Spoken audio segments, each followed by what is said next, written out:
Hello, my dear students. Myself, Krutika Patel from Samarpan Gyan School, Rata.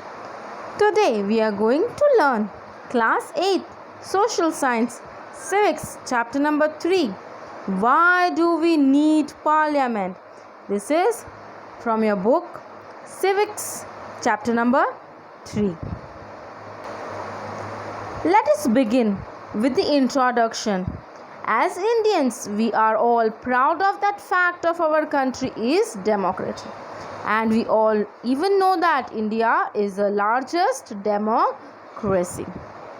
So here, in this chapter, we are going to know about some functions of the Indian Parliament. Here, we will understand the functions of the Indian Parliament. We will also understand how this idea of parliamentary democracy came into existence, how this idea came. We will also understand the relation between the ideas of individual participating in the process of decision making and also the consent of country's citizens.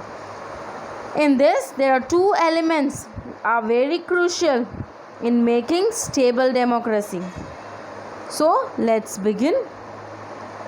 Why should people decide? Why is the people's involvement important in democracy? So, we will understand it.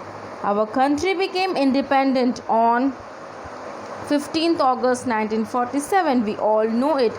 People joined the struggle. They were all inspired by the ideas related to equality, freedom and participation process of decision making.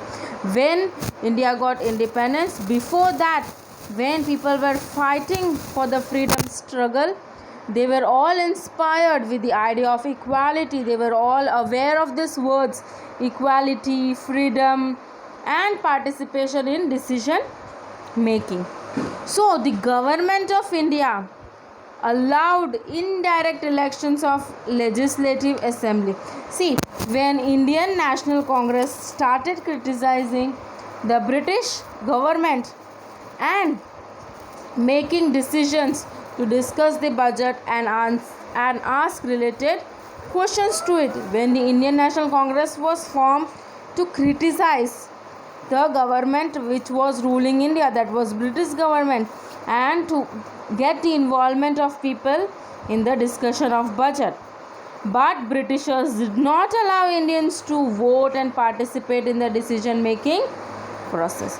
So, as in the colonial government, Britishers did not allow people of our country to make decisions. Therefore, after taking part in freedom's movement, when they were Britishers, they were not allowed, the Indians were not allowed to take part in decision making process. So after the freedom movements, citizens became aware of the fact that when India will become independent, we will participate in decision making. So what was our question?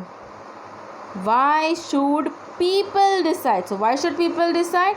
Because people were aware by the time of freedom struggle in the independent India, they would be able to participate in decision making. And so therefore, taking part in freedom movement on the large scale, the citizens became aware of the fact that they will be participating in the decision making. So here, once when the India became independent, people started to demand, and the dreams of the common Indian citizens became true when the universal adult franchise was laid down as a rule in the Indian Constitution. In the previous chapter, we have seen about the universal adult franchise, which says that a citizen above the age of 18 has got right to vote, either it be any caste, educated, any gender, whosoever it may be can vote, but above the age of 18. That is universal adult franchise, which is written down in the Indian Constitution. So after this rule, the people of India were very, very happy. I hope the concept which I am talking about is getting clear to you. So how people and the representatives are selected? So let's understand this process. So here, when the democratic country takes off, so first of all, what was an idea? Idea was of consent. It means government is considered the participation, desire and approval of the people. What does consent mean over here? What is consent? Consent is about the people taking the consent, the approval of the people before taking any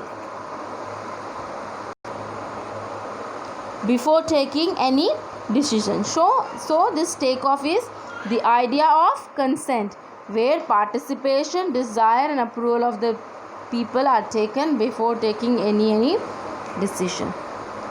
When an individual approval is taken, how it is taken? It is taken with the voting done in the elections. Once the representative is elected, the representative is selected by us. How is selected? It is selected, he or she is selected through an election. We select that person by voting. Once the representative who has been elected by people becomes the member of parliament. So when these representatives are elected, becomes the member of parliament, and group of such member of parliaments, they form a government. So here parliament is made up of all the representatives who work together to do the job of controlling and governing a government and guiding a government. Here people via their chosen MPs, member of MLAs, control the government as well. I hope the people, the member of parliament, the concept of people is clear to you. How they become the member of parliament? People elect their own representative, and this group representatives forms what? Forms government. And parliament is made up of all these representatives who controls and guides the government. So here we will go to the next topic, that is what do you see in this picture? Yes, to your idea, this is your parliament. This is an Indian parliament. What does Indian parliament consist of? Now what does Indian parliament consist of? So it consists of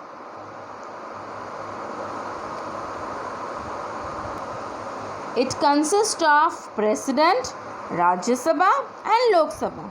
But before we understand this, let us understand in depth what is parliament.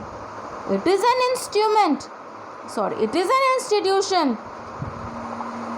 which has expression of faith in which the citizens of India have in principles of democracy. People have faith and the principles of democracies are followed. Here all the citizens of India whose age is more than 18 years are entitled to vote. And currently our country has 543 constituencies. When the elections take place, candidates from the different political parties take part in it. From each constituency, once a candidate wins, so here the candidate from the different political parties takes place from the each constituency, and when this candidate wins, he becomes the member of parliament. He automatically gets entry in the parliament. I hope the parliament topic is understood. Now let us understand what does it consist of. As we discussed, it consists of President, Rajya Sabha and Lok Sabha. Now let's understand what is this. So these are the two houses of parliament, Rajya Sabha and Lok Sabha. Now see, what is the difference between Lok Sabha is the lower house, Rajya Sabha is the upper house. This is the house of people. This is the council of state and the permanent houses. Here the maximum strength is 5,000 552, and here the maximum seats are 250. Here 530 members are from state, and here 238 seats are elected by the state and union territories, and 12 members are nominated by the President of India. Here only 20 members from union territories, 2 members from Anglo-Indian community. This is also nominated by President. Here it is presided by the Speaker.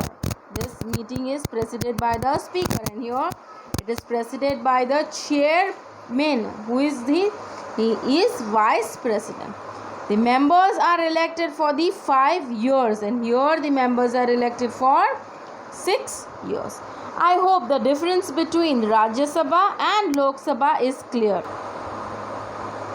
So, in the next video, we are going to come up with the topic, that is the role of Parliament. These are the 3 important roles of Parliament. We are going to discuss this in the next video lecture. Till then, goodbye.